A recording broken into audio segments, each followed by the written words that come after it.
আপনি যখন মৃত্যুবরণ করবেন, মাঠে জানাজা সম্পন্ন হওয়ার পর আপনার অনেক পরিচিত কাছের লোক আপনাকে কবরস্থান পর্যন্ত পৌঁছে দিবে না, মাঠ থেকেই ফিরে চলে যাবে। কারণ তার অনেক ব্যস্ততা, অনেক প্রয়োজনীয়তা রয়েছে, অনেক জরুরি কাজ রয়েছে।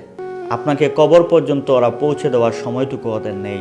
জানাজার মাঠ থেকেই ওরা বিদায় নিয়ে নেবে। অথচ আপনি যখন বেঁচে ছিলেন, ওই লোকগুলোর জন্য আপনি কতই না কিছু করেছেন, কত সময় ব্যয় করেছেন, তাদের জন্য অনেক টাকা পয়সা আপনি নষ্ট করেছেন, সময় নষ্ট করেছেন। এই সময়টুকুতে আপনি যথাযথভাবে আল্লাহর হুকুম বিধানগুলি ঠিকঠাক মতো পালন করতে পারেন নাই। কিন্তু শেষ মুহূর্তে আপনাকে কবরস্থান পর্যন্ত পৌঁছে দেওয়ার সময়টুকু তাদের নেই।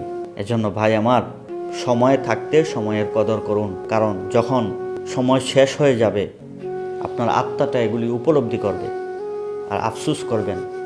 অথচ তখন কিছুই করার থাকবে না।